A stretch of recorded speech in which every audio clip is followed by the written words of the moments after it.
అనమాట. ఆయనకి చాలా డబ్బులు, చాలా ధనం, ఎంతో డబ్బులు ఉన్నాయి.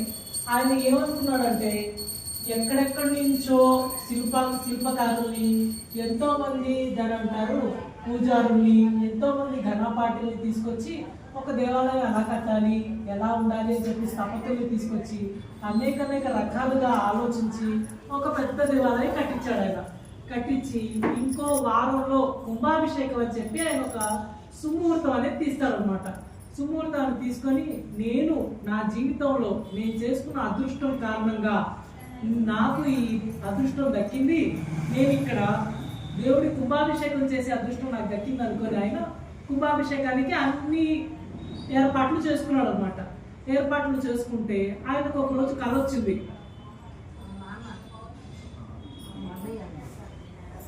ఆయనకి ఏర్పాట్లు చేసుకున్నాడు. ఇంకేంటి, ఇంకా 4 రోజులు 5 రోజులే ఇంకా శివుడి తెరిచేస్తారు. అంగరంగ వైభవంగా దేవాలయంలో ఎక్కడా మేము దాన్ని ఏమంటారు, ఎక్కడా లేని విధంగా మనం దీన్ని స్థాపించాము, దీన్ని మనం దాన్ని ఏమంటారు ఆరంభిద్దాం అనుకుంటాడు. కానీ ఆయనకి విచిత్రంగా ఒక కళ వచ్చింది. కళలో ఏం చెప్పాడంటే, శివయ్య చూడరాజా, నువ్వు ఎంతో మంచోడివి, ఎంతో ధార్మికుడివి, నువ్వు నాతో ఎంతో ధనం వెచ్చించి దేవాలయం కట్టించావు. కానీ నీకు ఒక చిన్న మనవి, దేవుడే అన్నాడు ఆయనకి, నీకు ఒక చిన్న మనవి, నువ్వు పెట్టే ముహూర్తానికి, నువ్వు చేసే ఈ పూజకి నేను రాలేను. ఎందుకయ్యా అంటే గనక నీకన్నా అందంగా, నీకన్నా శోభాయమానంగా నాకు ఒక భక్తుడు అదే ముహూర్తానికి కుంభాభిషేకం పెట్టాడే, నేను నీ కుంభాభిషేకానికి రాలేను, నేను ఆ కుంభాభిషేకానికి వెళ్తున్నాను, నేను నీ కుంభాభిషేకాన్ని నీ దేవాలయానికి రాలేనని చెప్పి దేవుడికి ఈ రాజుకి హఠాత్తుగా లేచి ఆశ్చర్యపోతాడు అనమాట. ఏంటి, నేను ఇంత పెద్ద దేవాలయం కడితే నా దేవాలయానికి పరమేశ్వరుడు రాలేకపోతాడా అని చెప్పి ఆయనకి చాలా ఆశ్చర్యం వేసింది. ఎవడాడు, నాకు తెలియకుండా ఇంత పెద్ద దేవాలయం ఎప్పుడు కట్టించాడు, అది మన రాజ్యంలోనే అంట, చాలా దగ్గరలోనే అన్నాడు పరమేశ్వరుడు. నాకు తెలియకుండా ఎలాగా, ఇప్పుడు మనమే కదా అంత దూరం నుంచి అంతమంది శిల్పకారులు తీసుకొచ్చాము, వాళ్ళందరికీ భోజనాలు వస్తే అన్నీ చేసాము, వాళ్ళు ఇక్కడ కాకుండా ఇంకెక్కడికి ఉంటారు, వీళ్ళకన్నా బాగా అంటే ఇంకెలా కుదిరింది అని చెప్పి ఆయన కుతూహలం కలిగి అక్కడున్న మంత్రిని పిలుస్తాడు అనమాట. పిలిస్తే మంత్రి అతని ఇద్దరు కలిసి ఇంకా దేశాటనకి బయలుదేరుతారు. అతను ఎవరు, ఆ గొప్ప వ్యక్తి ఎవరు, నాకన్నా గొప్ప రాజు ఎవరు, అంత ధనం వెచ్చించి ఆయన కట్టించారు కదా, ఎవరు అని చెప్పి అయితే అందరూ వెతుకుతూ ఉంటే ఒక గ్రామంలో ఆయనకు ఒక మాట వినిపించింది. ఈ ఊరిలో ఒక పిచ్చాయన ఉన్నాడు, ఆయన ఎప్పుడు చూసినా గుడి కట్టేస్తున్నా, మీరు చెప్పిన ముహూర్తానికి అనుకుంటా అతను కూడా గుడి ప్రారంభిస్తాడు అని చెప్పి అని ఈ రాజు చెవులో పడింది. ఆహా, నాకన్నా గొప్ప రాజు ఎవరుంటాడు, ఈయన నాకున్న మహనీయుడై ఉంటాడు, రాజు కాకపోయినా ఎవరైనా మంచిగా చందాలు వేసుకుని ఎవరైనా కట్టుంటారు కదా అనుకొని శతవిధాలా వెతుకుతున్నాడు. ఆయన అన్ని గ్రామాలు వెళ్ళాడు, అన్ని వెతికాడు, ఎక్కడ ఆయన జాడ కనిపించలేదు. అయితే ఒకతను మాత్రం ఇలాగే విభూతి నామాలు మొత్తం పెట్టుకొని చాలా రంగురంగుల పూసలు వేసుకొని కూర్చున్నాడు ఒక చెట్టు కింద. ఓ పెద్ద మనిషి, ఇక్కడ ఒక అతను ఉంటాడంట కదా, ఆయన దేవాలయం కట్టించాడంటే ఎంతో వైభవంగా, ఆ దేవాలయం ఎక్కడుంది నీకు తెలుసా అంటాడు. అతను ఎవరు పిచ్చోడు అనుకుంటా, కట్టించింది అతని పేరు పూసల నాయన, అతను కట్టించింది అతనే కడతాడు. లేదయ్యా, కొంచెం అతను ఎక్కడుంటాడో కొంచెం అడ్రస్ మేము వెళ్ళి చూస్తాం, అతను ఎలా కట్టించాడా అని చెప్పి, అతనికన్నా గొప్పగా నా దేవాలయం లేకపోతే మేము దాన్ని ఇంకొంచెం మెరుగుపరుస్తాం, ఇంకా టైం ఉంది కాబట్టి అనుకొని, మీరు అతను కట్టించే అంత బాగా మీరు కట్టించలేరు కానీ మీరు బయలుదేరండి, ఇక్కడి నుంచి వెళ్ళిపోండి మీరు. ఇంకా అతను వైభవంగా కట్టించారు. అయితే నువ్వెలా చూసావు, నీకెలా తెలుసు, అతను ఎవరికి తెలియదు అంటున్నారు కదా అంటే, పిచ్చివాడు అతను నేనే అన్నాడు అనమాట. రాజు ఒక్కసారిగా షాక్ అయినట్టు అనిపించింది. ఇదేంటి, ఇప్పుడు దాకా ఎవరు అన్నాడు, ఇప్పుడు ఇలా అంటున్నాడు అని చెప్పి. సరే, మీరు చూస్తే చాలా పేదవాళ్ళలో ఉన్నావు, నీ దగ్గర ధనము లేదు, నీ చేతిలో ఇస్మత బంగారము లేదు, ఏమీ లేదు, రంగురంగుల పూసలు వేసుకున్నావు, నువ్వే నా పూసలు నాయనారంటే అందరూ వాళ్ళ ఇష్టం వచ్చిన పేరుతో పిలుచుకుంటూ ఉంటారు. ఒకడు పిచ్చోడు అంటాడు, ఇంకొకడు పూసలు వేసుకొని తిరుగుతాడు కాబట్టి పూసలు నాయనారు అంటారు అని చెప్తూ ఉంటాడు అన్నమాట. అయితే ఆఖరికి ఏం చేశారంటే, బాబు నీకు కొంచెం పుణ్యం ఉంటుంది, అతను ఎక్కడున్నాడు మమ్మల్ని తీసుకెళ్ళు, ఆ దేవాలయం ఎక్కడుందో దూరంగా చూసేనా మేము వచ్చేస్తా ఉన్నాడు. అయితే మీరు మాత్రం చాలా ధనం ఉంటారు, శ్రద్ధగా చూడ ఆ దేవాలయాన్ని, ఎలా పడితే అలా చూస్తే మీకు కనిపించదు అంటాడు. ఇదేంటి శ్రద్ధగా ఎలా చూస్తారు, కనపడగా చూస్తారు అనుకుంటాడు. పదండి మిమ్మల్ని తీసుకెళ్తాను, మీరు చూస్తే చాలా దూరం నుంచి వచ్చినట్టున్నారు, పదండి అని చెప్పి చేయి పట్టుకొని రాజు చేయి పట్టుకొని నడుచుకుంటూ తీసుకెళ్తాడు. ఇంకా వెళ్తాడు వెళ్తాడు వెళ్తాడు, గుట్టలు చెట్లు అదని అంటారు కప్పలు అవి తీసుకెళ్తుంటాడు. తీసుకెళ్ళి ఒక మైదానం లాంటి దాంట్లో తీసుకొచ్చేసి అదిగో నా దేవాలయం అంటాడు అనమాట. రాజు మంత్రి వంక చూసి ఇదేంటి ఇతను పిచ్చివాళ్ళ ఉన్నాడు, దేవాలయం నాకు అలా కనిపించట్లేదు, ఇతనేంటి ఇంత బాగుంది అంటాడు అని. లేదు రాజా, నిజంగా దేవాలయం ఇక్కడే ఉంది, కావాలంటే చూడు, పెద్ద పెద్ద శ్రీచక్ర గోపురంతో 63 ఉపాలయాలతో అంతరాలయంతో దైవిత్యమానంగా శివుడి యొక్క 64 అవతారాలతో నేను చెక్కించాను. ఏ దేవాలయంలో అయినా సరే ఒకటే శివుడు ఉంటాడు, కానీ నా శివాలయంలో మాత్రం 64 అవతారాలతో ఉన్న శివుడు ఉన్నాడు, చూసావా అంటాడు అనమాట. శివుడు కనిపించడు, ఆయనకి దేవాలయమే కనిపించదు. శివుడు ఎక్కడ కనిపిస్తాడని చెప్పి, లేదయ్యా మేము ఇంక వెళ్ళిపోతున్నాము అని చెప్పి ఇంకా నిర్ణయించుకుంటారు అనమాట. లేదు రాజా వెళ్ళిపోద్దని చెప్పి గబాల చేయి పట్టుకొని లాగుతాడు అనమాట. ఎప్పుడైతే చేయి పట్టుకొని లాగాడో వాళ్ళ కళ్ళ ముందు కోటి సూర్యులు వెలిగేటట్టు అన్ని వజ్ర వైడూర్య మకుటాలతో బంగారపు కాంతు నీలుతూ పెద్ద దేవాలయం కనిపించింది. రాజు ఒక్కసారిగా నిర్కాంతపోతాడు. అవునవునా, నేను కట్టిన దేవాలయం లాగే ఉండే ఇది అని చెప్పి, నేను కట్టిన దేవాలయం ఇక్కడ దాకా ఎలా నడుచుకుంటూ వచ్చింది అని చెప్పి, నేను కట్టించిన దేవాలయం ఎలా వచ్చింది అని అనుకుంటూ ఉంటాడు అనమాట. అయితే లేదు ఇది నేను కట్టిన దేవాలయం, నువ్వు కట్టిన దేవాలయం కాదు, నువ్వు బయలుదేరు, నీ దేవాలయం కాదు ఇది అంటాడు. లేదు అని చెప్పి, అప్పుడు నేను గర్వంతో కట్టిన దేవాలయం అది కాదు, మనసులో కట్టాలి, అందరూ గుడి మనసుతో ఆలోచించాలి, మనసులో ఆరాధించాలి.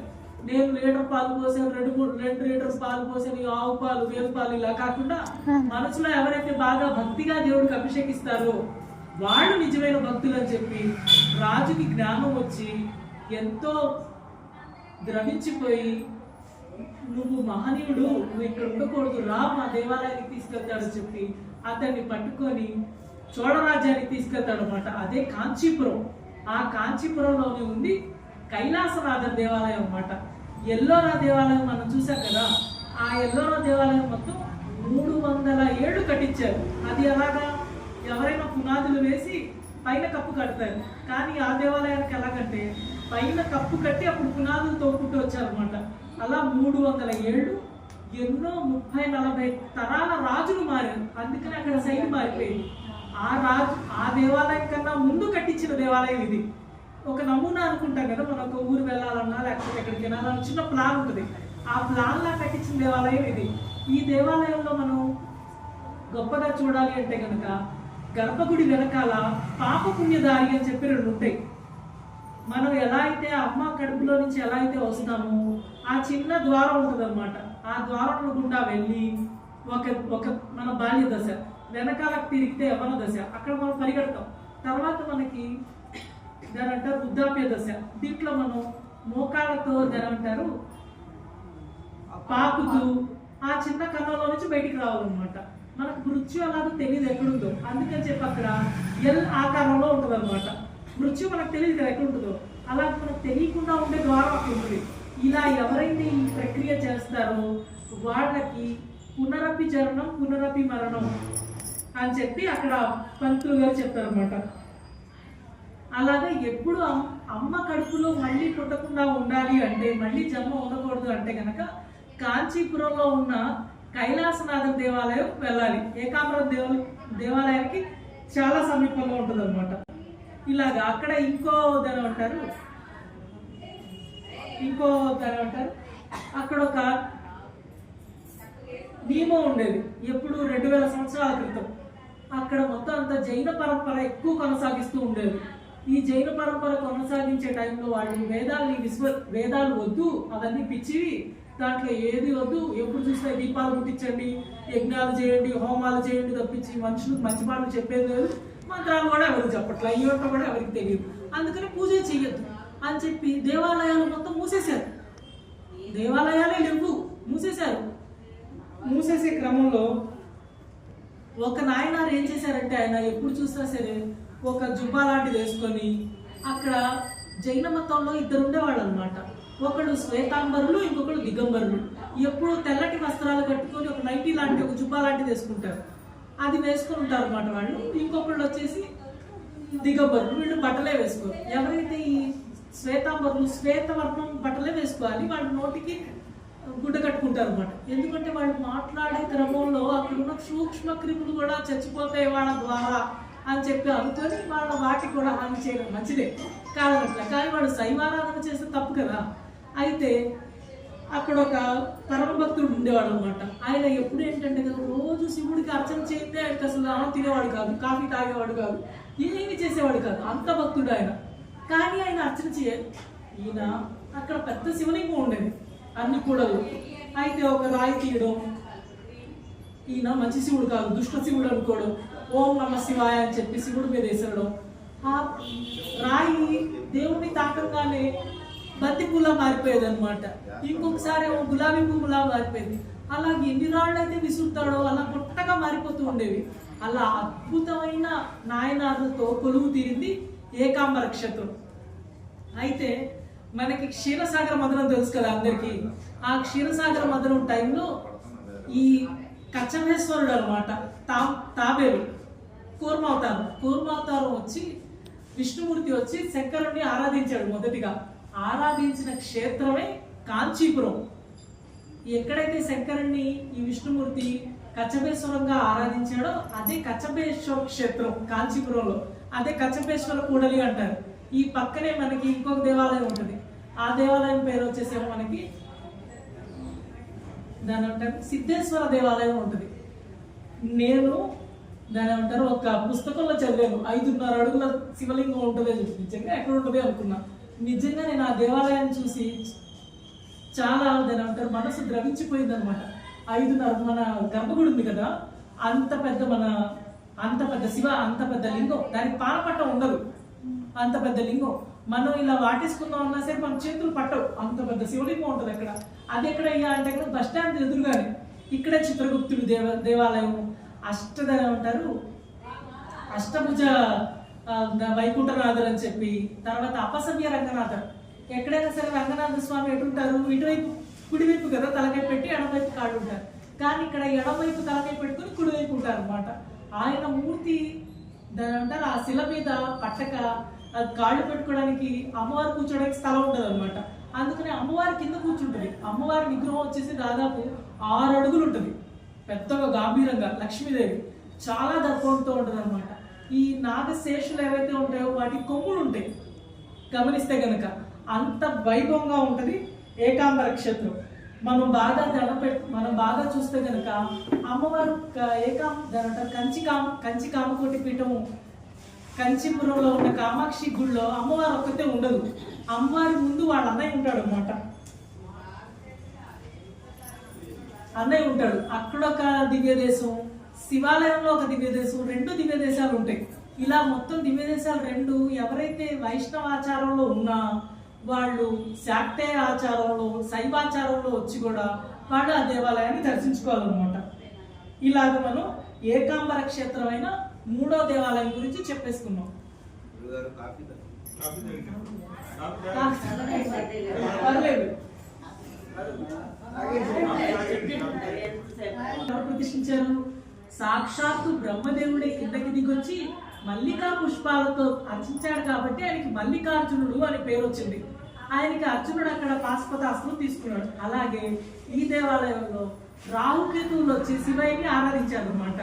మనకి ఏ దేవాలయంలో చూసినా సరే తూర్పు ముఖంగా ఉంటారు అన్ని దేవతా విగ్రహాలు, లేదంటే గనక పశ్చిమముఖంగా ఉంటారు, లేదంటే గనక దేవాలయంలో ఎదురు బదురు ఉంటారు కొన్ని దేవాలయాలు. కానీ ఈ దేవాలయంలో ఏ దేవుడు ఎదురు బదురు ఉండరు, అందరూ అపసవ్య దిక్కుల్లో ఉంటారు అనమాట. 4 దిక్కుల్లో 4 ఉంటారు, ఎవరి ముఖం చూడరు. ఇది ఈ దేవాలయం యొక్క విశిష్టత అనమాట. శివుడు పరమేశ్వరుడు అమ్మవారిని చూడడు. ఇంకో దిక్కులో ధనమంటారు గణపతి, ధనమంటారు మనకి దక్షిణామూర్తిని చూడరు అనమాట. ఇలా 4 దిక్కుల్ని కావలి కాస్తూ ఉంటారు. ఈ దేవాలయం చాలా చాలా వింతైనది, విశిష్టమైనది. ఇక్కడ మనకి లోపలికి రాగానే నరమృగం అని చెప్పి 2 ఉంటారు అనమాట. సగం వరకు మృగం, సగం వరకు గరట మనుషులుగా, ఇలా చాలా దేవాలయాల్లో కనిపిస్తూ ఉంటారు మనకి.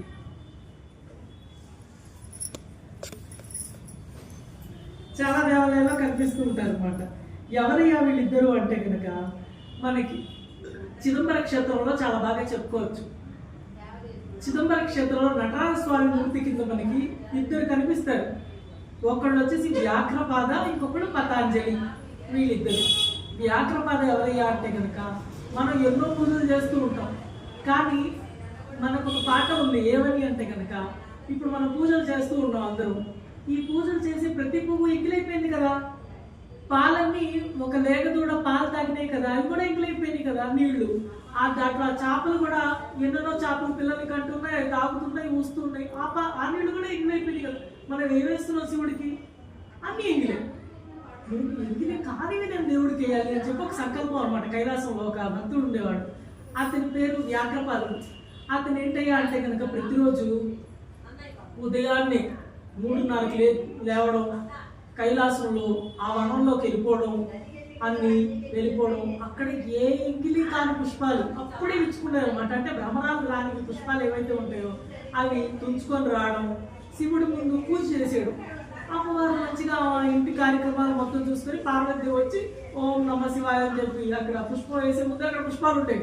ఇదేంట్రా బాబు, నా భర్తకి ఏం చేయాలి కదా పూజ, ఈ ఇద్దరెవరు చేసేసిందంటే ఈ వ్యాఘ్రపాలు అనమాట. చూస్తే అది మంచు కొండలు కదా, తెల్ల తెల్లగా ఉంటాయి మొత్తం అంతా. ఎక్కడ చూస్తా రక్తపు మడుగులు, కాళ్ళు. ఇదేంటి వ్యాఘ్రపాద, నీ కాళ్ళు మొత్తం రక్తం అయిపోయినాయి కదా, ఎందుకని అంటే అమ్మ నేను చీకట్లో వెళ్తాను కదా, నాకేమీ కనిపించదు కదా, అక్కడున్న రాళ్ళు ముళ్ళు అవన్నీ నా కాళ్ళలో గుచ్చుకుపోయినా సరే నా కర్తవ్యం ఏంటి, రోజు పూజ చేయాలి అని చెప్పి. అందుకని చెప్పి ఆ పూజ కోసం అని చెప్పి తెచ్చే క్రమంలో నాకైతే నొప్పి కలగలేదమ్మా, తర్వాత అయితే అయి ఉండొచ్చు కాక, నా కర్తవ్యం ఇది అని చెప్పి అతను రోజు ఇలా తీసుకురావడం, ఈ మడుగు అయిపోతూ ఉండడం.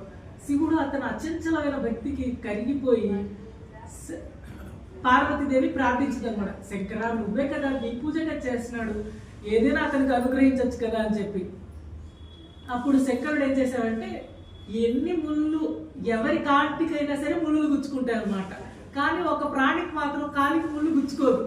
ఆ ప్రాణి కాళ్ళు ఇతనికి ఇచ్చేయచ్చు కదా అని చెప్పి అమ్మవారు కోరింది.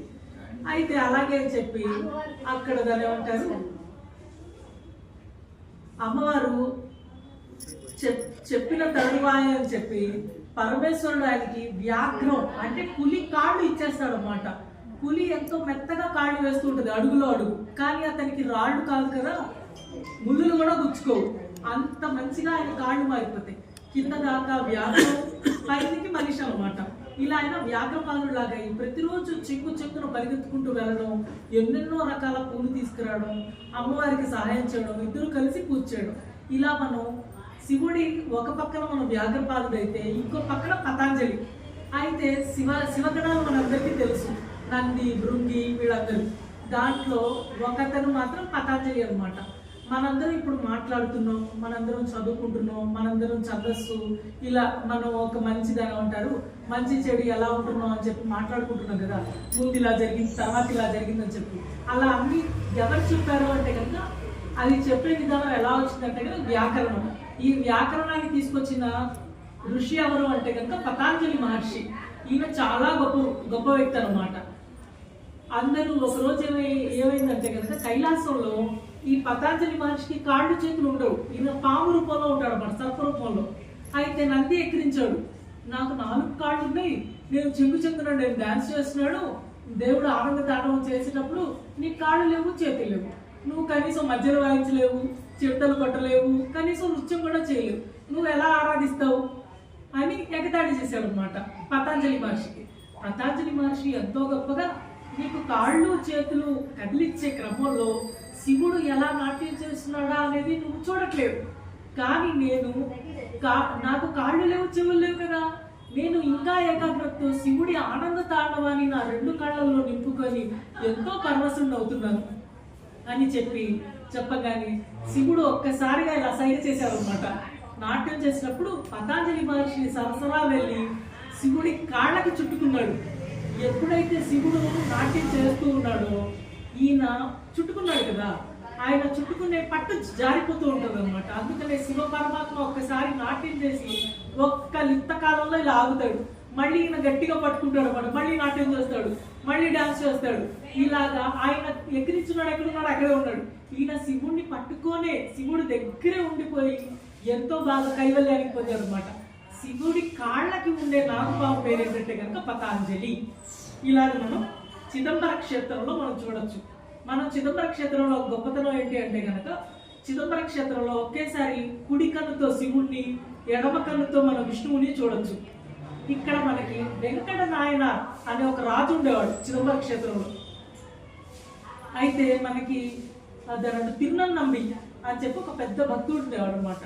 ఈ భక్తుడు ఎప్పుడు విష్ణుదేవుడే గొప్ప, శివుడు దాని అంటారు తిరునన్నంబి అనే అతను విష్ణుదేవుడే గొప్ప, విష్ణువునే పూజించాలి అని చెప్పి ఉండేవాడు. శివుని అంత ఆరాధించేవాడు. కానీ అక్కడ ఉండే అతను ఎవరంటే చోళరాజు అనమాట. ఈ చోళరాజు ఎప్పుడు శివుడు మాత్రమే ఉండాలి అని చెప్పి ఆ విగ్రహాన్ని తీసుకొచ్చేసాడని చెప్పి, సముద్రంలో పడేశాడని చెప్పి, తర్వాత తదనంతరం అది నెల్లూరు క్షేత్రంలో దొరికిందని చెప్పి అక్కడి తల్పగిరి రంగనాథ స్వామి దేవాలయం కట్టారని చెప్పి మనందరికీ తెలిసిందే.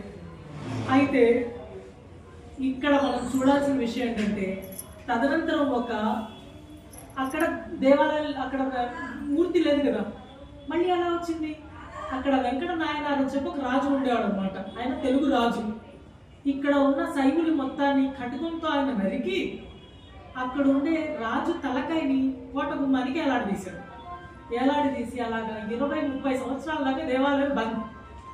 మరి మొత్తం మైలపడింది కదా, మొత్తం క్లోజ్ అయిపోయింది. క్లోజ్ అయిపోయిన తర్వాత మళ్ళీ ఎన్నో సంప్రోక్షణలు చేసి ఆ మొత్తం తీసి మొత్తం అక్కడ చేశారనమాట. మనం ఈ రోజుకి ప్రతి గుళ్ళో పూజలు చేస్తున్నామన్నా, మళ్ళీ మనం ఆరాధిస్తున్నామన్నా సరే అది చిదంబర క్షేత్ర పుణ్యం మాత్రమే. చిదంబరంలో మాత్రమే ఎలా పూజ చేయాలి, ఎలా షోడశోపచార పూజలు ఎలా చేయాలనేది మనం అక్కడ మాత్రమే చూడొచ్చు. ఆ పూజలు ఏం చేశారంటే కనుక రామానుజాచార్యులు గుడిపైకి ఎక్కేసి అందరికీ వినిపించేటట్టు చెప్పేశాడు.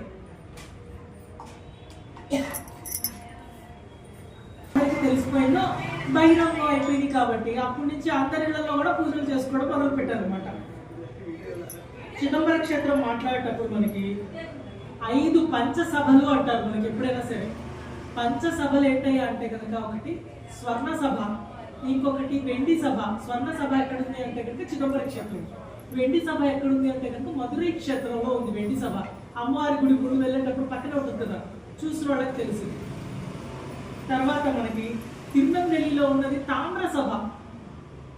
ఈ గర్భగుడిలో కూడా విచిత్రం ఏంటి అంటే కనుక, శివుడు విష్ణుమూర్తి ఇద్దరు ఫ్రెండ్స్ లాగా పక్కనే ఉంటారు మాట్లాడుకుంటూ. ఆయనకి సపరేట్ దేవాలయం, ఈయనకి సపరేట్ దేవాలయం ఉండదు. ఇప్పుడు మన రాముడు గారు వీళ్ళిద్దరు ఎలా ఉన్నారు, వీళ్ళైనా సరే ఈయన బయట ఉన్నాడు, వాళ్ళిద్దరు పక్కనే ఉంటారు అనమాట. వాళ్ళిద్దరు అలా మాట్లాడుకున్నట్టు అనిపించింది, అంత పక్కనే ఉంటారు, ఇద్దరికి అభేదం అక్కడ. తర్వాత ఇంకొకటి తిరువాలంగాడ్, ఇక్కడ వచ్చేసి రత్న సభ, ఇక్కడ వజ్ర సభ. ఇక్కడ వచ్చేసి మనకి ఎవరికైతే రాహుకైతే పూజలు మనం ఎలా అయితే చేసుకుంటున్నామో అక్కడ కూడా వాళ్ళ జాతక పరిహారం కొద్దీ అక్కడ కూడా పూజలు చేసుకుంటూ ఉంటారు. అన్నిటికన్నా భిన్నంగా ఉండేది కుట్రాలనాథంలో ఉన్న చిత్రసభ. ఈ చిత్రసభలో దేవుడు ఉండడు, అన్ని చిత్రాలే ఉంటాయి. మీరు ఒక దాని అంటే 10,000 చిత్రాల దాకా ఉంటాయి, 10,000 20,000 చిత్రాలు. ఏ దిక్కును చూసినా బొమ్మలే, ఏ దిక్కును చూసినా ఘట్టాలే, ఏ దిక్కును చూసినా పురాణాలే. అసలు అవన్నీ చూసి మనం స్వర్గలోకంలో ఉన్నామా అన్నంత బాగా అనిపించింది అనమాట.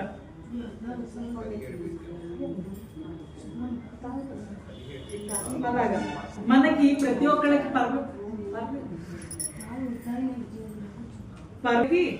ప్రతిరోజు కొంత ఇన్కమ్ అనేది ఇస్తాడని చెప్పి ముందు మనం మాట్లాడుకున్నాం. అలాగే మా సగటున ఒక వ్యక్తికి 21,600 ఉచ్ఛ్వాస నిశ్వాసాలు తీసుకుంటాడు ప్రతిరోజు. అయితే అవి ఈ చిదంబర క్షేత్రంలో పైన ఒక పొన్నాంపడం అంటారు, గర్భగుడి పైన దానిపైన స్వర్ణ రేకులు ఉంటాయి, స్వర్ణ ఆకులు. ఇవన్నీ 21,600 ఉంటాయి లెక్క కట్టే. ఇలా మనం 72,000 మేకులతో దాన్ని కొట్టారనమాట. మన శరీరంలో నాడులు 72,000 నాడులు. ఇలా అవన్నీ మనకి మన శరీరానికి సంకేతం. ఇలాగా ఆ దేవాలయానికి 9 ద్వారాలు ఉంటాయి. ఇలా 9 ద్వారాలు మన నవవాక్ష నవ నవ అంటారు నవద్వారాలు మన శరీరంలో. ఇలాగ చిదంబర క్షేత్రం గురించి ఎన్ని రకాలుగా చెప్పుకున్నా సరే కలిగి తీరదు. జై బోలో హర హర మహాదేవ్ శంభో శంకర. వ్యవసాయం చేసుకునే వాళ్ళు, ఇంకా పూజలు చేసుకునే వాళ్ళు, హోమాలు చేసేవాళ్ళు అందరూ ఉన్నారు. కూర్చోండి మాయ అన్నమాట. వాళ్ళందరూ 63 మంది నాయనారు. అయితే ఇప్పుడు ఎలా అయితే వచ్చారో అలా చాలా మంది ఒకసారి ఒక ప్రవచనం జరుగుతూ ఉంటే ఒక అతను శివుడి గురించి చెప్తూ ఉన్నాడు అనమాట. ఆ శివుడి గురించి చెప్పేటప్పుడు ఆయన ఒక మంత్రం చెప్పాడు. అది ఏంటయ్యా అంటే కనుక ఓం త్రయంబకం యజామహే సుగంధిం పుష్టివర్ధనం ఉర్వారుకం ఇవ బంధనాత్ మృత్యోర్ముక్షయమామృతం. ఓం త్రయంబకం యజామహే సుగంధిం పుష్టివర్ధనం ఉర్వారుకం ఇవ బంధనాత్ మృత్యోర్ముక్షయమామృతం. ఓం త్రయంబకం యజామహే సుగంధిం పుష్టివర్ధనం ఉర్వారుకం ఇవ బంధనాత్ మృత్యోర్ముక్షయమామృతం. ఇలా విన్నాడు అతను. బాగుంది. ఇంటికి వచ్చాడు కానీ పూర్తిగా మనకు గుర్తుండదు కదా, సగం గుర్తుంటుంది. ఇతను ఇంటికి వచ్చాడు, బాగుంది. వాళ్ళ భార్యను పిలిచాడు. నేను ఈరోజు మంచి ప్రవచనం విన్నాను.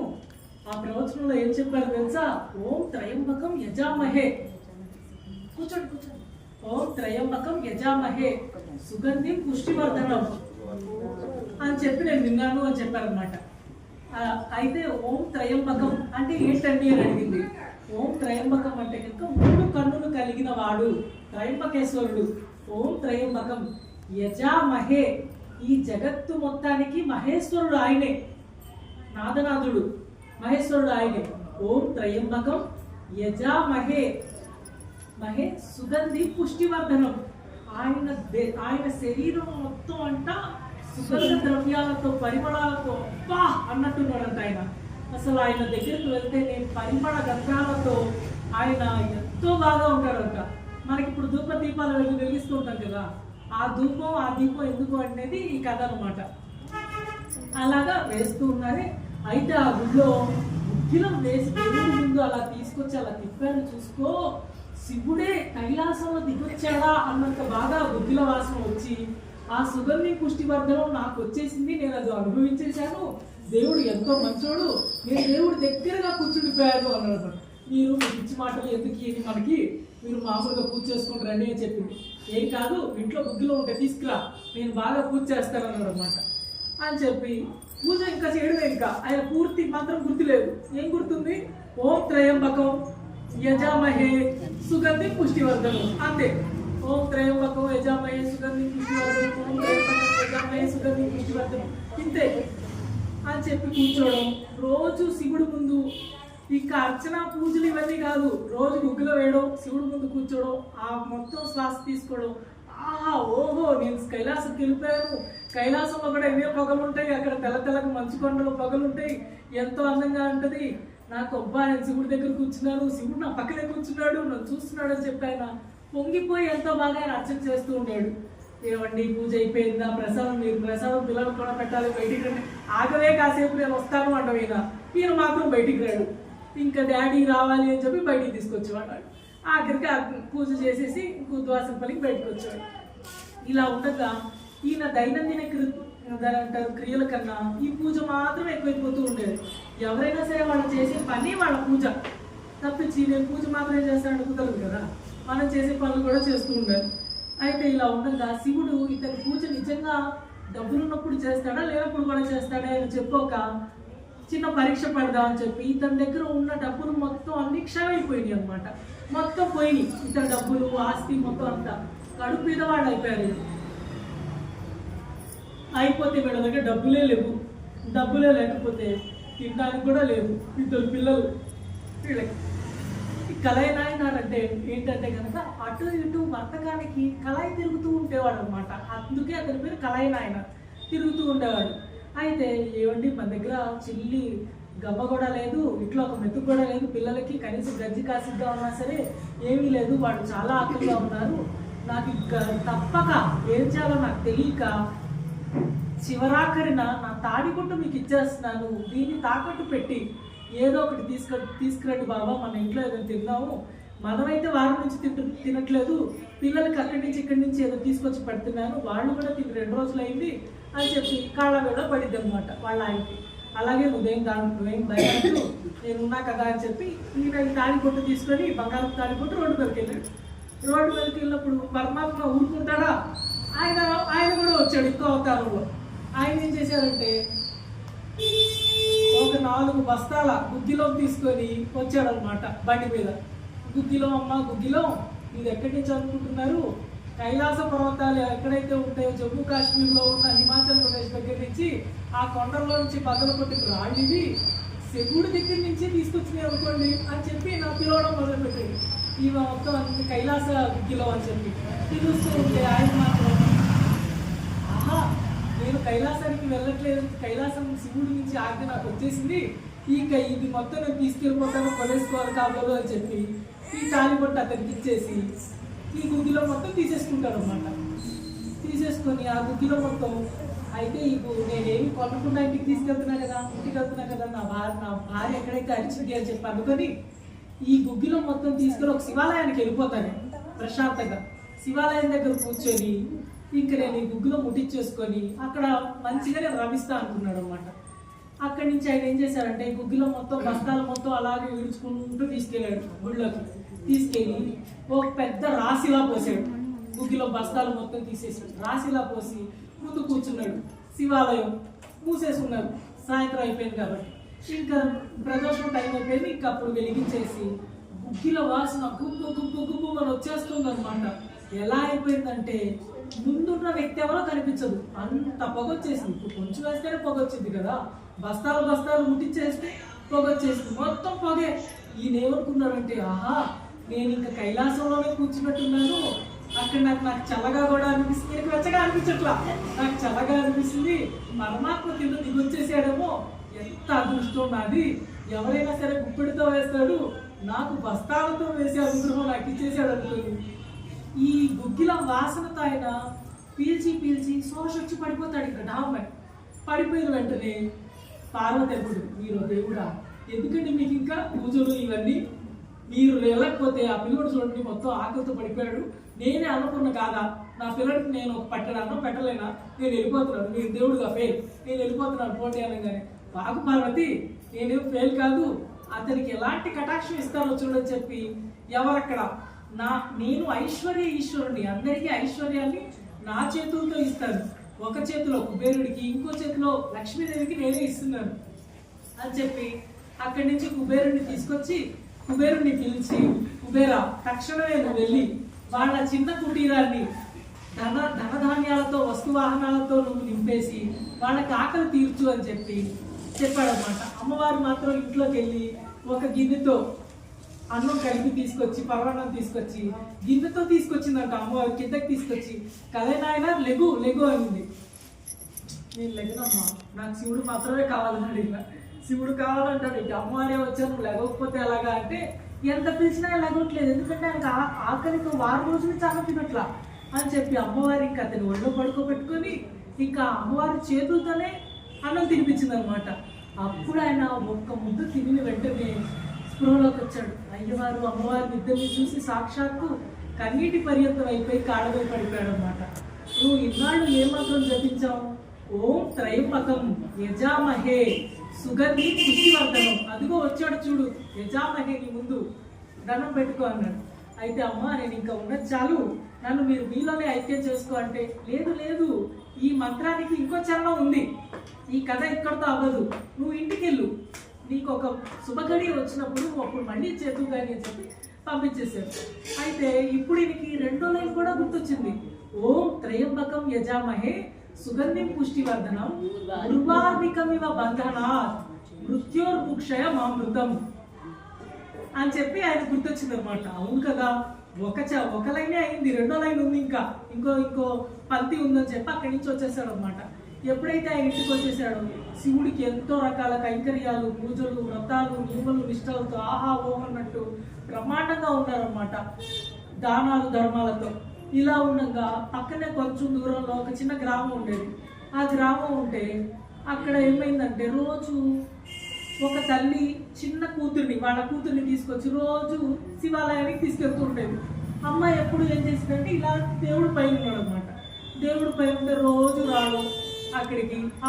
పిల్లలు అమ్మ ఏం చేస్తుంటే పిల్లలు చూస్తూ ఉంటారు కదా, పాలు పోయడం, ఇలా పూలు వేయడం, ఇవన్నీ చూస్తూ ఉంటారు, మనం గమనిస్తుంటే. చిన్న పాప చూస్తూ ఉంటే నేను వేస్తానమ్మా అంటే వాళ్ళ అమ్మ ఎత్తుకొని శివలింగం మీద ఇలాగ పూలు అవన్నీ వేస్తుంటారు. ఒకరోజు వాళ్ళ అమ్మకి ఒంట్లో బాగాలేదు, జ్వరం వచ్చింది, పడుకుంది. అమ్మ నేను వెళ్తానమ్మా శివుడి దగ్గరికి, పూజలు నేను చేస్తాను, కనీసం పూలైనా వేసి వస్తానంటే ఓకే అమ్మ జాగ్రత్తగా వెళ్ళు, నీకు తెలుసు కదా వెళ్ళొచ్చేదావా అని చెప్తే అలాగే అని చెప్పి చిన్న పాప వచ్చింది. ఇలా చిన్న పాప ఇంతే ఉంటుంది, శివలింగం పైకి ఉంది. ఎంత ఎగిరెగిరి వేద్దాం అన్నా సరే శివలింగం మాత్రం అందట్లేదు. అందకపోతే ఏంటి శంకర, నేను శివయ్య, నేను నీ దగ్గరకు వచ్చాను, నేను నీకు పూలేద్దామంటే నువ్వేంటి తలకైనా ఉంచవు, అమ్మకైతే నువ్వు అలాగే ఎన్ని పూలైనా సరే వేయించుకుంటావు కదా అని చెప్పి ఎంతో దీనంగా పాప మనసులో అనుకుంటుంది అనమాట. దేవుడు నిలదీసింది ప్రేమగా. అయితే శివుడు దాంట్లో ఆ ముఖం కనిపించి నవ్వుతూ ఇలా అని చెప్పి తలకాయ ఇలాగా దాని అంటారు ముందుకు ఇలా వంగుతాడు అనమాట. ఆయన వంగగానే ఆయన శిరస్సు మీద ఈ దాని అంటారు బంతి పువ్వు పెట్టేసి, గులాబీ పువ్వు పెట్టేసి శంకరుడు నా పువ్వు తీసేసుకున్నాడు అని చెప్పి ఎంతో ఆనందంగా నవ్వుకుంటూ ఇంచుకొచ్చేసింది. ఏంటమ్మా ఇంత ఆనందంగా ఉన్నావు అంటే, శివయ్య నేను అనగానే తలకాయ ఉంచి పువ్వు తీసేసుకున్నాడమ్మా నా దగ్గర నుంచి అనేది. ఏంటంటే పిచ్చి పిల్ల కదా, చిన్నపిల్ల అనుకొని ఇంకా ఊరుకుంటారు అన్నమాట. చూస్తే మరుసటి రోజు పొద్దున్నే తలుపులు తెరిచి చూస్తారు. చూస్తే గర్భగుడిలో ఉన్న శివలింగం కూడా ఇలా ఉంగే ఉంటుంది ఒకవైపుకి. అయ్యో ఊరికి అరిష్టం వచ్చేసింది, ఏమైపోయిందో, ఎక్కడైనా శివలింగం ఇలా ఒకవైపు ఒరిగిపోయిందా, అది ఎంత అప్రతిష్ట, ఇలా కుదరదు అని చెప్పి రాజుగారు చెప్తారు. అప్పటి ఉన్న మేధాల సంపత్తి ప్రకారం, అప్పుడున్న ప్రజ్ఞాన తత్వం ప్రకారం వాళ్ళు ఏం చేశారంటే ఇలా కాదు, చాలా మంది బలశాలను తీసుకొచ్చి శివలింగాన్ని లాగండి, దాన్ని స్ట్రైట్ గా చేయించండి అన్న. ఎంతో మంది హైలెస్ అని చెప్పి గట్టిగా లాగారు, అయినా రాలేదు. ఇలా కాదు, మన దగ్గర పెద్ద పెద్ద ఏనుగులు గుర్రాలు ఉంటాయి, వాటిని తీసుకురండి, మెడలో సంఖ్యలు వేసి శివలింగాన్ని లాగితే శివుడు ఇటారుగా అవుతాడు అనుకొని శివలింగాన్ని లాగడం మొదలుపెట్టారు అనమాట. ఎంత లాగుతున్నా ఓం హర మహాదేవ శంభో శంకర అంటున్నారు. ఎక్కడ శంకర, ఎవరి మాట వినట్లా. ఆయన మాత్రం ఒక సైడ్కి ఇలా ఒరిగిపోయి ఉన్నాడు అనమాట. ఇది తెలిసిన కలయనాయనారు మాత్రం పరుగున వచ్చి, మీరు ఎంత మూర్ఖులు, ఆయనకి పువ్వులు పళ్ళు ఇలా పెట్టి మనం అభిషేకించాలని తప్పించి గొలుసులేసి తాళ్ళేసి లాగడం పెట్టి ఆయన మెడ ఒరుసుకుంటుంది కదా, ఆయనకు రక్తం వచ్చింది కదా అనుకొని నేనే వెళ్తాను, ఆయన మెడైనా కుదురుగా కానీ నా మెడైనా ఊడే ఆయన కాళ్ళ మీద పడాలి అని చెప్పి అటువైపు ఒక సర్కిల్, అటువైపు ఒక గొలుసు, ఇటువైపు ఒక గొలుసు వేసి గట్టిగా హర మహాదేవ్ అని చెప్పి గట్టిగా లాగుతాడు అనమాట. లాగంగానే గట్టిగా లాగుతూ ఉంటే ఈ సంఖ్యలు తెగిపోయి ఒకే తుట్టిన ఇతని మెడలో పూలదండలాగా, శంకరుడి మెడలో పూలదండలా మారిపోయి శివలింగం మళ్ళీ నిటారుగా అయిపోయింది. అందరూ ఓం త్రయంబకం యజామహే సుగంధిం పుష్టివర్ధనం ఉర్వాధికమివ బంధనాత్ మృత్యోర్ముక్షయ మామృతం. ఎలా అయితే బాగా పండిన గుమ్మడికాయ ఎలా అయితే తన ముచ్చిక నుంచి విడిపోయిద్దో, ఈ రోజు నువ్వు విడిపోతున్నావు బంధనాల నుంచి అని చెప్పి ఒకేసారి శివుడిని అతన్ని ఐక్యం చేసేసుకుంటాడు అనమాట. జై బోలో హర మహాదేవ్ శంకర. మనకి ఒక్కొక్క రాష్ట్రంలో ఒక్కొక్క రకమైన కథలు ఉంటూ ఉంటాయి అన్నమాట. ఇక్కడ ఉండే కథలు అక్కడ ఉండవు, అక్కడ ఉండే కథలు ఇక్కడ ఉండవు. అలాగా మనందరం ఏమనుకుంటాం అంటే కనుక మనకి తెలిసింది ఎవరు తారకాసురుడి గురించి మాత్రమే. అందరూ సుబ్రహ్మణ్య స్వామి గురించి మనం తెలుసుకున్నాం ఈరోజు. అయితే తారకాసురుడు సుబ్రహ్మణ్య స్వామి చెప్పాడు, అందుకని చెప్పి మనకి శ్రీశైలం వచ్చింది అని చెప్పి అందరికీ తెలుసు. ఎలా తెలుసు అంటే కనుక ఇక్కడ తెలుగు రాష్ట్రాల్లో తారకాసురుడు అనే అతను పరమేశ్వరుడి అనుగ్రహంతో ఒక శివలింగాన్ని తీసుకున్నాడని చెప్పి అది కంఠంలో పెట్టుకున్నాడని చెప్పి సుబ్రహ్మణ్య స్వామి జననం అయిన తర్వాత ఒక బాణ వేసిన తర్వాత ఈ లింగం 5 ముక్కలుగా పడి పంచారామాలు వచ్చాయని చెప్పి వెళ్తున్నారు కదా, పంచారామాలు వచ్చాయని చెప్పి మనం దర్శించుకుంటున్నాం. ఆ వేదన జరిగినప్పుడు శివ తేజస్సుకి అతని కళ్ళు చెమగిల్లి కళ్ళు తిరిగి కింద పడిపోయేటప్పుడు శివుడు పార్వతి ఇద్దరు వాళ్ళ బిడ్డ కుమారస్వామిని ఒళ్ళో తీసుకొని ప్రత్యక్షమైన కొండే శ్రీశైలం. అదే శ్రీశైలం అన్నమాట. ఇలా మనకి శ్రీశైల క్షేత్రం వచ్చింది అంటారు. కానీ తమిళనాడులో మనకి కథలు మారిపోతాయి. ఎక్కడ కథలు అక్కడ మనకి అదే ఉంటారు. భద్రాచలం ఉంది, ఇక్కడికి రాములు వారు వచ్చారట, అది మన నమ్మకం. ఆయన ఇక్కడికి కూడా రావచ్చు. అలా అక్కడ జరిగిన కథల గురించి ఇప్పుడు మనం తెలుసుకుందాం. అయితే దాని అంటారు, బ్రహ్మదేవుడికి 2 పిల్లలు. ఒక పిల్లోడి పేరు కశ్యపుడు, ఇంకొకటి పిల్లోడి పేరు దక్షుడు. కశ్యపుడు దక్షుడు. దక్ష ప్రజాపతికి దాని అంటారు పార్వతీదేవి పుట్టిందని చెప్పి, ఆయనకి శంకరుడితో కళ్యాణం జరిగిందని చెప్పి, దక్షయజ్ఞం జరిగిందని చెప్పి, దక్షుడు చనిపోయాడని చెప్పి ఉంటుంది. కానీ దక్షుడు చనిపోతూ ఒక దాని అంటారు వరం కోరుతాడు అనమాట. నువ్వు శివుడు, నేను ఒక మనిషిని మాత్రమే, నువ్వు ఎలా నన్ను చంపేస్తావు? నీ దగ్గర చాలా పవర్ ఉంది కాబట్టి వీరభద్రుడు స్వామిగా నువ్వు నన్ను చంపేశావు, నాకు కూడా బాగా శక్తులు ఉంటే నేను చంపలేనా అని చెప్పి సవాల్ విసురుతాడు అనమాట. అయితే శంకరుడు అంటాడు, నువ్వు తర్వాత వచ్చే తదనంతరం నువ్వు ఒక రాక్షసుడిలా పుడతావు, నాకన్నా ఎక్కువ శక్తులు నీకు ఉంటాయి, నువ్వు పుడతావు పో అని చెప్పేస్తాడు. అలాగా వచ్చే జన్మలో అతను సూరపద్ముడుగా పుడతాడు అనమాట. ఇతను ఎవరయ్యా అంటే కనుక దక్షుడు పుట్టేశాడు. కశ్యపుడికి ఒక వనవిహారం చేస్తునే టైంలో ఒక అందమైన మాయావి అనే ఒక అమ్మాయి ఉంటుంది అనమాట. ఎవరయ్యా ఈమె అంటే కనుక మనకి రాక్షసుల గురువు ఎవరు? శుక్రాచార్యుడి కూతురు మాయావి. ఈ మాయావి కూతురు, శుక్రాచార్యుడి కూతురు మాయావి చెప్పింది, నేను నీకు గురువు కూతుర్ని కదా, నేను నీకు చెల్లి వరుస అవుతాను, నన్ను నువ్వు కామించద్దు, నన్ను పెళ్ళాడొద్దు అని చెప్పింది. చెప్పినా సరే ఆయన వినడు. నేను రాజుని, అన్నిటి మీద నా హక్కు ఉంది, నువ్వు నాకు కావాల్సిందే అంటాడు. అప్పుడు వీళ్ళిద్దరికి ఒక సంతానం పుడతారనమాట. అతను ఎవరయ్యా అంటే కనుక సూరపద్మన్. శిరస్సు వచ్చేసేమో దేవతల్లాగా, శరీరం వచ్చేసేమో రాక్షసులాగా పుడతారనమాట. ఇతనికి విచిత్రమైన మాయలు మొత్తం అన్ని తెలుసు. ఎందుకంటే వాళ్ళ అమ్మాయి మాయలకి అధిష్టాన దేవత మాయావి ఈమె. వీళ్ళకి దాని తర్వాత తదనంతరం 2వ కుమారుడుగా ఇప్పుడు పుడతాడు రాక్షసుడు. ఎవరు? దాన్ని మనం మాట్లాడుకున్నాం కదా, తారకాసురుడు. ఇతను దాని అంటారు ఏనుగు ముఖంతో పుడతాడు మన తారకాసురుడు. తర్వాత 3వ కుమారుడుగా సింహముఖుడు పుడతాడు, 4వ కుమారుడు. ఇలా 5వ కుమార్తె ఎవరు అంటే కనుక అజముఖి, మేక తలకాయతో పుట్టింది. ఇలా వాళ్ళకి 4 పిల్లలు పుడతారు. ఒక పిల్లోడి పేరు సూరపద్మన్, 2వ పిల్లోడి పేరు తారకాసురుడు అనమాట. ఇంకొక అతని పేరు తారకాసురుడు దానంటే ఏనుగు ముఖంతో, ఇంకొక అతను సింహముఖుడు. తర్వాత అజముఖి, మేక ముఖంతో ఉంటుంది. మన తమిళ దేశంలో వెళ్ళినప్పుడు అక్కడ చాలా దేవాలయాలు ఈ ముఖాల చిత్రాలను చూస్తూ ఉంటాం అన్నమాట. వీళ్ళు నలుగురిలో ఉన్న పెద్దోడు చాలా క్రూరుడు. వీడు అన్ని అష్టదిక్పాలకుల్ని ఒక వసతి చేసేసుకుంటాడు.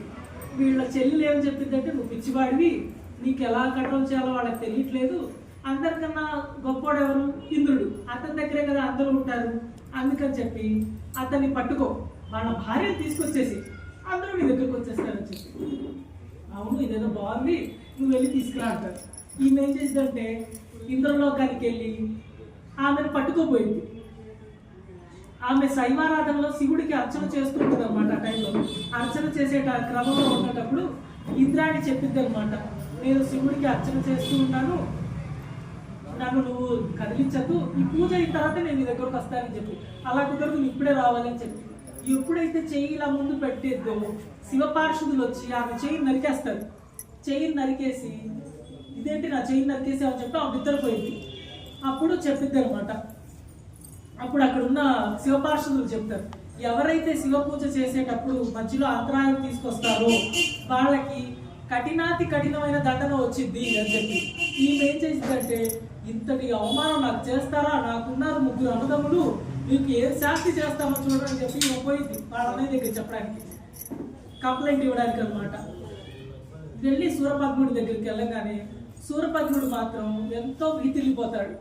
నన్ను ఇంత పరాభవం చేస్తాడు, వీళ్ళందరినీ నేను ఎంతటి దృష్టికి తీసుకొస్తానని చెప్పి అందరినీ చిత్రం చేయడం ఇంకా వాళ్ళు ఇంకా ఎక్కువ చేసేస్తూ ఉంటాడు. వీళ్ళందరూ ఇంకేం చేస్తారంటే, ఇలా కాదు, ఈ అన్ని వరాలకు కారణం ఎవరు? పరమేశ్వరుడే కదా, ఆయన దగ్గరికి వెళ్ళి మొరపెట్టుకుందాం అని చెప్పగానే శివుడు పార్వతి ఇద్దరు ఏకాంతంలో ఉన్నప్పుడు 6 అగ్నిగోళాలు వస్తాయి. ఈ 6 అగ్నిగోళాల్లో నుంచి 6 శిశువులు పుడతారు అన్నమాట. ఈ 6 శిశువులు పుడతారు. దీనికన్నా ముందు అగ్నిగోళాలు వచ్చేటప్పుడు అమ్మవారు భీతిల్లి ఒక్క అడుగు వెనక్కి వేసింది. వెనక్కి వేసేటప్పుడు అమ్మవారి పదమంజీరాల్లో నుంచి మువ్వుల కింద జారిపడి 9 ముక్కలుగా మారిద్దన్నమాట. ఈ 9 ముక్కల్లో నుంచి నవరత్నాలు బయటకు వస్తాయి. ఈ నవరత్నాలు అమ్మవారి యొక్క కుమార్తెలు. వాళ్ళు వజ్రవల్లి, పగడవల్లి, ముత్యవల్లి ఇలా ఏవైతే ఉంటాయో అవన్నీ అనమాట. వీళ్ళకి 9 రత్నాలకి 9 మంది పిల్లలు పుడతారు. వాళ్ళు వీరబాహువు అంటారు అన్నమాట. ఈ 9 మంది పిల్లలు పుడతారు. వీళ్ళందరూ శివుడి అనుగ్రహంతో, అమ్మవారి అనుగ్రహంతో పుట్టారన్నమాట. ఈ 6 పిల్లలు పుట్టిన తర్వాత 6 పిల్లల్ని 6 కృత్తికలు తీసుకుంటారు. 6 పెంచుకున్న తర్వాత అమ్మ దగ్గరికి వస్తారు, వాళ్ళ పార్వతీదేవి దగ్గరికి. అమ్మ అని చెప్పి 6 పిల్లలు పరిగెత్తుకుంటూ వచ్చేటప్పుడు అమ్మ దాని అంటారు చేతులతో ఎప్పుడైతే ఆలింగనం చేసుకుంటూ 6 పిల్లలు ఒకే పిల్లోళ్ళ మారిపోతారు. అప్పుడు షణ్ముఖుడు అవుతాడు ఆయన. అప్పుడు కార్తికేయుడు కాస్త షణ్ముఖుడు అవుతాడు. ఇలాగా తమిళ సాంప్రదాయంలో ఈ కథలు ఉంటాయి. మన దగ్గర ఈ కథలు కొంచెం వేరుగుంటాయి మీరు విన్న కథలకి. ఇదేంటి ఈయన కొత్తగా చెప్తున్నాడు, ఇదేంటి దాంట్లో వ్యత్యాసంగా ఉంది అనుకోరు. ఇవి అక్కడున్న కథలని చెప్తున్నారు. అలాగా వస్తారన్నమాట. వచ్చిన తర్వాత పిల్లోడు బాగా చదువుకుంటాడు, పెద్దోడు అవుతాడు, బాగుంటుంది. ఈ పిల్లోడు ఎట్టెళ్ళాలన్నా సరే మరి భయం కదా. అందుకని చెప్పి ఈ 9 మంది అమ్మవార్లు ఉన్నారు కదా రత్నాలు. ఈ 9 మంది రత్నాలకి 9 మంది పిల్లలు పుట్టారు. దాంట్లో ప్రధానమైన వాడు వీరబాహు. మనం చాలా మంది పేర్లు పెట్టుకుంటాం వీరబాబు ఇలా అని చెప్పి.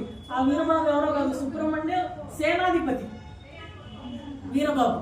ఆ వీరబాబే ఆయన అనమాట. మనం ఏమనుకుంటామంటే ఈ 9 మంది ఎప్పుడు సుబ్రహ్మణ్యాన్ని కాపాడుతూ ఉంటారు. ఈ సుబ్రహ్మణ్యాన్ని కాపాడుతుంటారు. ఆయనతో పాటు వీళ్ళు కూడా స్కూల్కి వెళ్తారు, వస్తూ ఉంటారు. అయితే ఈయన స్కూల్కి కూడా వెళ్ళడు సుబ్రహ్మణ్య స్వామి. ఆయన పుట్టడమే కారణ జన్ముడు. ఆడుకుంటూ ఉంటారు గణపతి వీళ్ళిద్దరు. ఆడుకుంటూ ఉంటే ఒకసారి బ్రహ్మదేవుడు కైలాసంలోకి వస్తారనమాట. కైలాసంలోకి వచ్చినప్పుడు బ్రహ్మదేవ నువ్వు ఎందుకు వచ్చావు ఇక్కడికి అంటాడు. అయితే మీ శివయ్యని దర్శనం చేసుకోవడానికి అయ్యా నేను అంటే, అయితే నీకు అంతా సృష్టి నువ్వే చేస్తున్నావు కదా, మరి ఓంకారం అంటే చెప్పు పాపం అంటాడు అనమాట. ఓంకారం అంటే శివుడు, పార్వతి అంతా సృష్టి. అలా కాదు, ఓంకారం అంటే ఏంటో చెప్పు అంటాడు. అలా చెప్పు, అలా అడిగితే నేను ఎక్కడి నుంచి చెప్పగలను, అది చాలా పెద్ద అర్థం. నీకు అర్థం తెలుసా తెలీదా? నాకు తెలియదు అంటాడు. నువ్వు తెలియదు కాబట్టి నువ్వు ఇక్కడ ఉండడానికి వీల్లేదు, నువ్వు జైల్లో పో అని చెప్పి ఆయన జైల్లో వేసేస్తాడు. అక్కడున్న పక్షులు, చెట్లు అన్నీ ఆగిపోతాయి ఒక్కసారిగా. ఆగిపోగానే పార్వతి పరమేశ్వరుడు పైన ఉంటారు కదా, వాళ్ళకి కనిపించింది ఏదో చేసి ఉంటాడు మన పిల్లలేదో అనుకొని ఉదుటిన కిందకు వస్తారనమాట. రాగానే ఈ సుబ్రహ్మణ్యం మాత్రం బ్రహ్మదేవుడిని జైల్లో పెట్టుంటాడు. ఎవరైనా బ్రహ్మదేవుడిని జైల్లో పెడతారా, ఇదే పిచ్చి పని, ఆయన వదిలేయ్యా అంటే వదిలినమ్మా అంటే, నువ్వు బయటే వెళ్ళలేదు కదా, నీకు ఓంకారం తెలుసా అని శివయ్య అడుగుతాడు. నాకంతా తెలుసమ్మా అంటే, ఏదో చెప్పు అంటే ఓంకారాన్ని 21 కోట్ల రకాలుగా చెప్పచ్చు అనమాట. తత్వం గురించి నేను చెప్తున్నా విను అనగానే ఇప్పుడు బడికల్లో వచ్చి పిల్లలు ఏబిసిడీలు చెప్తూ ఉంటారు. అమ్మ నాన్నకి ఏబిసిడీలు రావనా అని, కానీ అమ్మ నాన్న ఇద్దరు ఆలకిస్తారు కదా. అలాగా వాళ్ళ నాన్న ఎంతో శ్రద్ధగా ఇలా భంగిమలో కూర్చొని వాళ్ళ పిల్లోడు చెప్తున్నప్పుడు వింటారన్నమాట.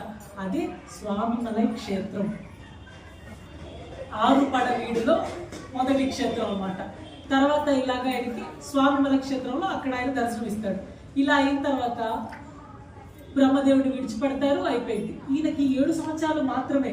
అందరినీ ఏవైతే మనం చెప్తున్నాం సూరపద్ముడు అందరినీ విసిగిస్తూ ఉన్నాడు, ఎన్నెన్నో దుష్కార్యాలు చేస్తున్నాడు.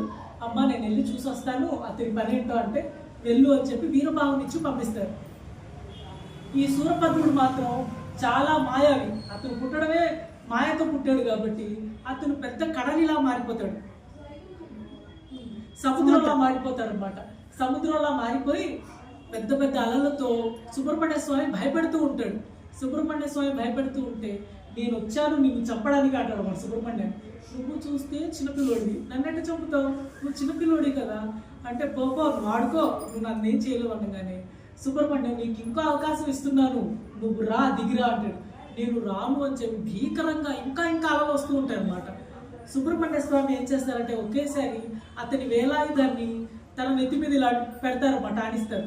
ఆడించగానే అతనికి జ్ఞానం వచ్చి సుబ్రహ్మణ్య పాదాలు పట్టుకొని, స్వామి నన్ను క్షమించు, నేను నీ తాతనవుతాను. ఎందుకు అంటే గనక ఇతను దక్షుడు కదా, పార్వతీదేవి యొక్క తాతయ్య నాన్న, ఇతనికి ఏమవుతాడు? తాత అవుతాడు. నేను నీ తాతని, ఆ జన్మలో చేసిన పాపక్రమ పరంగా నేను ఈ జన్మలో నీకు నేను వైరం తెచ్చుకున్నాను, నన్ను క్షమించు అని చెప్పి ఇదైపోతాడు అనమాట, స్వాధీనంలోకి వచ్చేస్తాడు. అప్పుడు ఆయన దూరంగా వెళ్ళి తపస్సు చేసుకుంటూ ఒక మామిడం చెట్టుగా మారిపోతాడు అన్నమాట, మామిడి చెట్టుగా మారిపోతాడు.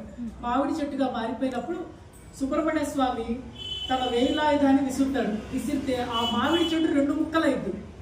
కుడివైపు ఏదైతే పడిందో అటువైపు నుంచి నెమ్మలిగాను, ఎడం వైపు ఏదైతే పడిందో ఆ చెట్టు ఇంకో భాగం, దాంట్లో నుంచి ఒక కోడి పుంజు ఆకారంలో వేలాయుధం పక్కన ఇంకోటి ఉంటుంది కదా, ఆ ఇంకో ఆయుధంగా మారిపోయింది అనమాట. అలాగా ఈ 2 ఆయుధాలతో సుబ్రహ్మణ్య స్వామి ఉంటారు అన్నమాట. ఇదే మనకి తిరుచందూర్ మురుగన్ టెంపుల్, ఇది రెండోది తిరుచందూర్ కోవిల్. ఇలాగ మనకు వచ్చింది. ఆయన ఒక వరం అడుగుతాడు, నాకు నేను ఎన్నో పాపాలు చేసి ఉంటాను, కానీ నా పాపాలని నీ కాళ్ళు ముట్టుకోగానే పోయినాయి కదా, అలాగా నీ భక్తులు కూడా ఎన్నో పాపాలు చేసి ఉంటారు. నా సముద్రంలో మారాను కదా, నేను ఎప్పటికీ సముద్రంలాగే ఉంటాను, కానీ నా నియమం ఏంటంటే నీ దాకా నేను రాను, సముద్రం పక్కనే ఉన్నా సరే నీ దాకా నేను రాను, నీ భక్తులందరినీ నేను కాపాడతానని చెప్పి. ఎంత పెద్ద సునామీ వచ్చినా సరే తిరుపరకుండ్రంలో ఉన్న సుబ్రహ్మణ్య స్వామి మాత్రం, తిరుచందూరులో ఉన్న సుబ్రహ్మణ్య స్వామి మాత్రం ఏమీ కాలేదన్నమాట, అలాగే ఉన్నాడు ఆయన. అక్కడ ఉన్న ప్రతి భక్తులు వెళ్ళి అక్కడ సముద్రంలో స్నానం చేసి మాత్రమే దర్శించుకోవాలి. ఇది తిరుచందూరు మురుగన్లో ఉన్న దేవాలయం అన్నమాట. తర్వాత వీళ్ళిద్దరూ బాగా అయ్యారు కదా, అయిన తర్వాత ఇంటికి వచ్చారు. ఇంటికి వచ్చిన తర్వాత దారి క్రమంలో ఇంటికి వెళ్ళిపోతాడు ఆయన. అంతలో వాళ్ళ అమ్మ ఏం చేస్తారంటే, నువ్వు బాగా దాంట్లో యుద్ధం చేసావు, నీ గణపతి కూడా చాలా మంచోడు, ఆయన కూడా చాలా విద్యుత్ తెలుసు మీ అన్న కాబట్టి ఇద్దరికి తెలుసు, మీ ఇద్దరికి ఒక పోటీ పెడతాను అని చెప్పి పోటీ పెడతారు అనమాట. పోటీ పెడితే ఇద్దరు ఏం చేస్తారంటే సుబ్రహ్మణ్య స్వామి మైల్ వాహనంలో మొత్తం తిరగడానికి వెళ్ళిపోతాడు. గణపతి మాత్రం అమ్మ నాన్న దేవుళ్ళు కాబట్టి అక్కడక్కడే తిరుగుతాడు అనమాట. ఈయన తిరిగి వచ్చే క్రమంలోనే గణపతి ముల్లోకాలు తిరిగి వచ్చేస్తాడు.